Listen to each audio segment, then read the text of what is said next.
Hello class 10th। आपका chapter number 2 human I and colourful world का आज part 6 करेंगे।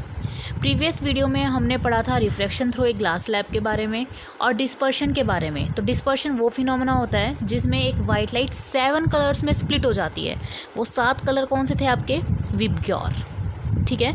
जो इंद्रधनुष के कलर होते हैं वो आपके 7 कलर थे। अब आता है स्पेक्ट्रम। स्पेक्ट्रम वर्ड है। स्पेक्ट्रम क्या होता है? What is spectrum? The band of 7 colours. 7 colour के जो बैंड होते हैं उन्हें क्या कहा जाता है? स्पेक्ट्रम। पूरा जो ये बैंड है पूरा 7 कलर का वो क्या कहलाता है? आपका स्पेक्ट्रम कहलाता है, ठीक है।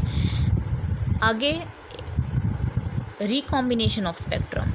ये आपका CBSE में कई बार पूछा गया है, रिकॉम्बिनेशन ऑफ स्पेक्ट्रम। देखिए इसमें क्या करना है। मान लीजिए आपने 2 प्रिज्म लिए, बिल्कुल सेम मटेरियल के, बिल्कुल एक जैसे, ठीक है। दोनों प्रिज्म को इस तरह से रख दिया, एक प्रिज्म ये और दूसरा प्रिज्म बिल्कुल इसके पैरेलली रख दिया और इन्वर्ट करके रखा। देखो दोनों सेम प्रिज्म है, सेम मटेरियल है, बस आपने इनको क्या करके रखा है? इन्वर्ट करके रखा है। यहाँ से एक सनलाइट गई, ठीक है। आपको पता है लाइट जाएगी रेयर से denser, band toward the normal, normal की तरफ गई। White light is a mixture of 7 colour, 7 colour में टूटेगी। विबग्योर के 7 कलर आएंगे, ठीक है। तो आपको मैंने बताया था विबग्योर के जो 7 कलर आएंगे वो इस तरह से आएंगे कुछ। विबग्योर, V से लेके R, ठीक है। इसमें सारे कलर्स दिखा दिए मैंने, VIBGYOR। इसका मतलब ये नहीं है कि सिर्फ 2 लाइन है, ठीक है। तो 2 कलर से नहीं, पूरा है। विबग्योर का पूरा क्या है? एक स्पेक्ट्रम है, ठीक है। अब ये लाइट गई अंदर की तरफ, इसमें जाएगी, ठीक है। जब आप इसमें देखोगे, जब ये लाइट इस तरह से जाएगी तो जब यहाँ से बाहर निकलेगी तो वो भी क्या निकलेगी? सनलाइट निकलेगी। देखो यहाँ से गई वाइट लाइट, 7 कलर में स्प्लिट हुई, डिस्पर्शन फिनोमेना हुआ, विबग्योर VR, ठीक है। उसके बाद फिर यहाँ पर दूसरे प्रिज्म में गई। जब दूसरे प्रिज्म से भी बाहर निकल रहे तो क्या निकल रही है? एक सनलाइट निकल रही है, एक वाइट लाइट निकल रही है। तो हम इस चीज़ से क्या कह सकते हैं? White light is a mixture of 7 color. White light is a mixture of 7 colors. इसे कई बार न्यूटन्स रिकॉम्बिनेशन ऑफ स्पेक्ट्रम भी बोला जाता है। न्यूटन्स रिकॉम्बिनेशन, ये जो है ये न्यूटन ने बताया था तो इसने अपने नाम के ऊपर रख दिया न्यूटन्स रिकॉम्बिनेशन ऑफ स्पेक्ट्रम, ठीक है। तो क्या किया इसने? दोनों प्रिज्म को साथ साथ रखा, इन्वर्ट करके रखा। यहाँ से सनलाइट गई, 7 कलर में स्प्लिट हुई, विबग्योर के 7, इंद्रधनुष के 7 रंग निकले, वापस गई तो भी क्या निकली? एक वाइट लाइट निकली, ठीक है। तो यह क्या प्रूव करता है? It proves that white light is a mixture of 7 colours, ठीक है। अब आपने सुना होगा रेनबो, इंद्रधनुष के हैं 7 रंग, ठीक है। तो अब रेनबो हमें पढ़ना है with the help of dispersion phenomena. Rainbow कैसे बनता है, कितने प्रकार का होता है, क्या रेनबो एक रेनबो बनता है, कौन से डायरेक्शन में बनता है, ठीक है, कौन कौन से कलर दिखाई देते हैं। तो हमें रेनबो पढ़ने से पहले एक छोटा सा टॉपिक आता है TIR। ये पढ़ा देती हूँ ताकि आपको समझ में आ सके कि टोटल इंटरनल रिफ्लेक्शन। TIR का क्या मतलब है? T का मतलब टोटल, I का मतलब इंटरनल, टोटल इंटरनल रिफ्लेक्शन। देखिए टोटल इंटरनल रिफ्लेक्शन है।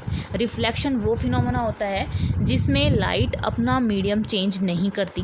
बट आप देखना मैं इसके अंदर मीडियम लूँगी 2 और मीडियम चेंज भी नहीं करूँगी, पर नाम फिर आएगा इसका टोटल इंटरनल रिफ्लेक्शन। कन्फ्यूज़ हो रहे होगे आप, पूरे टॉपिक को देखिए अच्छे से, समझ में आएगा फिर। ओके स्टूडेंट्स, देखिए टोटल इंटरनल रिफ्लेक्शन क्या होता है। मान लीजिए यहाँ पे जो आपका मीडियम है डेंसर मीडियम है, ठीक है। और जो ये इंटरफेस है जो डेंसर मीडियम को और रेयर मीडियम को क्या करता है? सेपरेट करता है। This is your rare medium.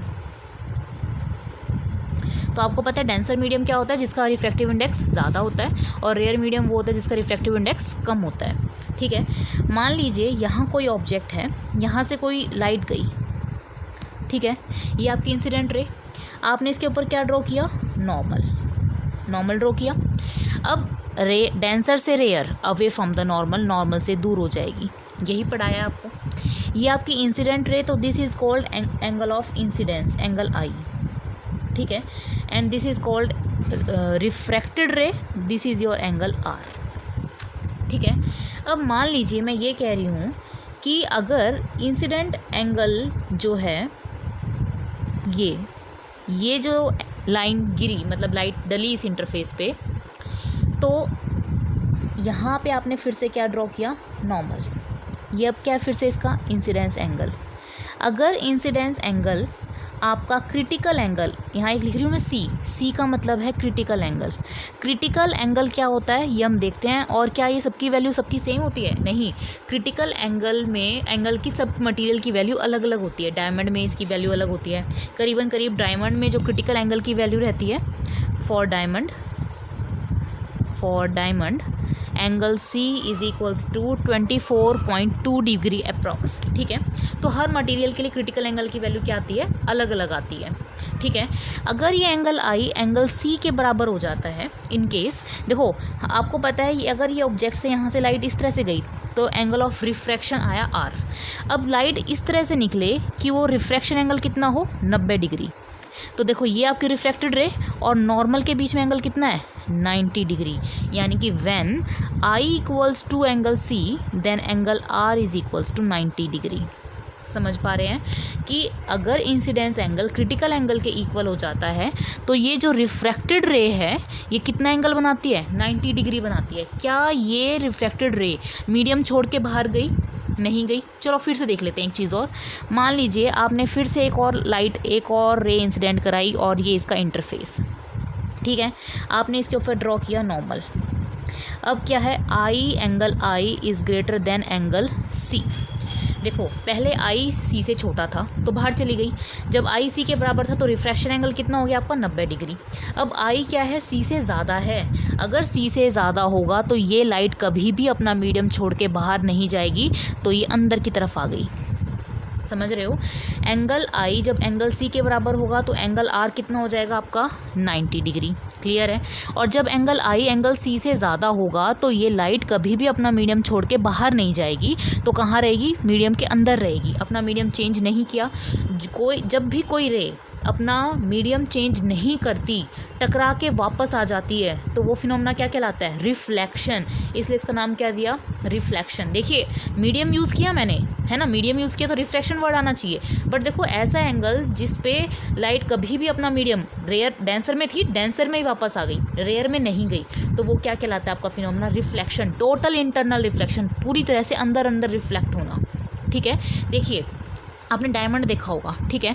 Diamond की कुछ शेपिंग इस तरीके से की जाती है कि जब उसमें हम कोई लाइट डालें, आपको देखिए होगी डायमंड में ऐसे ऐसे लाइट स्ट्राइक करती है, ऐसे चलती हुई दिखाई देती है, वो चमकता है डायमंड। यानी कि जो ब्रिलियंसी है वो डायमंड की, वो किस वजह से है, टोटल इंटरनल रिफ्लेक्शन से। मतलब उसके अंदर लाइट या तो 24.2 डिग्री जितनी या 24.2 डिग्री से ज़्यादा एंगल पे लाइट डाली जाए, ताकि वो लाइट कभी भी डायमंड के मटेरियल्स के अंदर ही रहे, उस मीडियम से बाहर ना आए, ठीक है। तो वो फिनोमेना आपका क्या कहलाता है, total internal reflection, TIR। T stands for total, I stands for internal और R स्टैंड्स फॉर रिफ्लेक्शन। समझ में आया कि ऐसा क्रिटिकल एंगल क्या हुआ, क्रिटिकल एंगल ऐसा एक एंगल हुआ जहाँ पे एंगल ऑफ रिफ्रैक्शन क्या हो जाता है, 90 डिग्री हो जाता है। समझ में आया? तो ब्रिलियंसी ऑफ डायमंड इसी वजह से होती है। इसकी एप्लीकेशन भी पढ़ेंगे। अब देखो इसका रिफ्रैक्टिव इंडेक्स मान लीजिए, डेंसर मीडियम का रिफ्रैक्टिव इंडेक्स है NB और इसका रिफ्रैक्टिव इंडेक्स है NA, ठीक है। Apply Snell's law, Snell's law कैसे लगाते हैं, यहाँ लगा लीजिए। आप इस मीडियम में हो, है ना, इस मीडियम का रिफ्रैक्टिव इंडेक्स कितना है, NB। इस मीडियम में एंगल कितना है, साइन लेके एंगल ले लो, साइन I ऐसे ले लो एक बार, ठीक है। इस लाइट को कहाँ जाना है, इस साइड, तो रिफ्रैक्टिव इंडेक्स कितना है इसका, NA और साइन R। ये होता है ना, sine I upon sine R, याद होगा, sine I upon sine R is known as N, है ना। N is equals to sine I upon sine R, कराया गया होगा ये आपको, ठीक है। इसे क्या कहते हैं, रिफ्रैक्टिव इंडेक्स, यही तो है। ऐसे ही तो स्नेल्स लॉ लगाते हैं, लाइट यहाँ से यहाँ जानी है तो यहाँ का रिफ्रैक्टिव इंडेक्स, यहाँ में बनने वाला साइन का angle is equals to light को जहाँ जाना है उसका रिफ्रैक्टिव इंडेक्स और उसका साइन ऑफ एंगल, ठीक है। I किसके इक्वल है, C के, तो N B sine C is equals to N A sine R. Sine R की वैल्यू कितनी है 90। साइन 90 कितना होता है 1। साइन 90 की वैल्यू होती है 1। तो N B sine C is equals to N A into 1। ठीक है, तो यहाँ से क्या वैल्यू आ गई आपके पास, यहाँ से वैल्यू आ गई n B upon N a. इसको यहाँ ले आओ, n B upon N a is equals to 1 upon sine c. ठीक है, एन बी अपॉन एन को ऐसे लिख सकती हूँ, refractive index of b with respect to a. N B upon N a is equals to 1 upon sine c. ये आपको क्या बताता है, it gives relation between refractive index of denser medium with respect to rare medium. It gives relation between refractive index of denser medium with respect to air medium to critical angle. ठीक है, तो आपको यहाँ पे क्या relation मिला है, critical angle का रिलेशन किसके साथ मिला, refractive index of denser medium with respect to rare medium, N B upon N A. तो ये फिनोमेना क्या कहलाता है आपका, टोटल इंटरनल रिफ्लेक्शन। समझ में आया, टोटल इंटरनल रिफ्लेक्शन क्या होता है, ऐसा फिनोमेना जिसमें लाइट कभी भी बाहर नहीं जाती, अपना मीडियम छोड़ के अंदर आ जाती है। कम से कम अगर ऐसा हो तो इंसिडेंस एंगल कम से कम या तो क्रिटिकल एंगल जितना हो या क्रिटिकल एंगल से ज़्यादा हो, तभी आपका TIR फिनोमेना पॉसिबल होगा, अदरवाइज आपका TIR फिनोमेना पॉसिबल नहीं होगा। इतना क्लियर है। आगे देखिए, इसकी अब एप्लीकेशन देख लेते हैं एक बार। Application of total internal reflection, application of total internal reflection. देखिए, सबसे पहले तो मैंने आपको बता ही दिया, ब्रिलियंसी ऑफ डायमंड। जो डायमंड की जो चमक होती है वो इसी वजह से होती है। डायमंड का जो क्रिटिकल एंगल होता है वो 24.2 डिग्री होता है। इंसिडेंट लाइट को कम से कम या तो इतने एंगल से या इससे ज़्यादा एंगल पे डाली जाती है ताकि वो लाइट हमेशा उस डायमंड के मटेरियल के अंदर रहे, बाहर वापस ना आए। दूसरा, ऑप्टिकल फाइबर का प्रयोग क्या होता है, ऑप्टिकल फाइबर एक बहुत थ्रेड लाइक आप ये कहो हेयर के जो ह्यूमन हेयर होते हैं उसके भी साइज से बहुत पतला होता है। इसका जो काम है वो मैसेज ट्रांसफ़र करने का होता है, long distance transmission of signals को ट्रांसमिट करने के लिए, एक जगह से दूसरी जगह को सिग्नल्स को भेजने के लिए, लंबे डिस्टेंस के सिग्नल्स को भेजने के लिए ऑप्टिकल फाइबर का यूज़ किया जाता है। थर्ड होता है मिराज, जिसे मृग तृष्णा कहते हैं। ये काल्पनिक, इमेजिनरी और ये कह सकते हो इल्यूज़न है ये किस्म का। कैसे, आपने देखा होगा रेगिस्तान में कई बार गर्मी ज़्यादा होती है तो वहाँ पर आपको पेड़ की उल्टी परछाई दिखाई देती है। तो जहाँ भी पेड़ की उल्टी परछाई दिखाई देती है तो हमें ऐसा लगता है वहाँ पानी होता है, बट जब हम वास्तव में वहाँ जाके देखें तो वहाँ पानी दिखाई नहीं देता। तो यही फिनोमेना क्या कहलाता है, आपका मिराज कहा जाता है, optical illusion in mostly deserts. और आजकल जैसे गर्मियाँ ज़्यादा हैं तो रोड पे भी आपको ऐसा देखने को मिल जाएगा, ऐसा नहीं है। देखो, कई बार जब आप रोड पे जा रहे होते हो तो आपको ऐसा लगता है रोड गीला है ना, वेट है रोड, गीला है, उसे पानी पड़ा हुआ है, ठीक है, दूर से आपको ऐसा लगता है, बट जब आप पास जाके देखते हो तो वहाँ पर कोई भी पानी नहीं होता। तो वही क्या है, आपका मिराज कहलाता है। वो भी किसकी वजह से होता है, टोटल इंटरनल रिफ्लेक्शन की वजह से होता है। ठीक है, तो टोटल इंटरनल रिफ्लेक्शन समझ में आया आपको कि जब भी कोई लाइट डेंसर से रेयर में जाए बट इतने एंगल पे डले, एंगल आई एंगल सी के इक्वल हो, सो दैट एंगल आर कितना हो जाए आपका 90 डिग्री। बस आपको मोस्टली ये चीज़ याद रखनी है और फिर स्नेल्स लॉ लगा के इसको सॉल्व कर देना है, आपका टॉपिक सॉल्व हो जाएगा। ठीक। ठीक है, TIR समझ में आया। मैंने आपको TIR पहले इस वीडियो में इसलिए बताया क्योंकि अब हम करेंगे रेनबो फॉर्मेशन नेक्स्ट वीडियो में। तो आप देखना रेनबो में 2 तरह के रेनबोज बनते हैं, प्राइमरी रेनबो, सेकेंडरी रेनबो। एक रेनबो में तो आप नॉर्मल फिनोमेनाज लगाएंगे जिसमें आपने डिस्पर्शन पढ़ लिया, splitting of white light into 7 colour, refraction पढ़ेंगे। एक में जहाँ सेकेंडरी रेनबो पढ़ाऊँगी मैं वहाँ TIR यूज़ होगा, ठीक है। इसलिए मैंने आपको आज पहले टॉपिक कराया है टोटल इंटरनल रिफ्लेक्शन।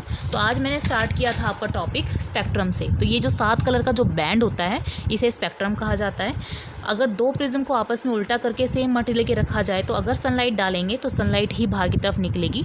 ये न्यूटन ने बताया था, ये आपका NCERT में आता है, इसे इंपॉर्टेंट कर लीजिए। CBSE में कई बार आया है, न्यूटन ने दिया था ये, ठीक है।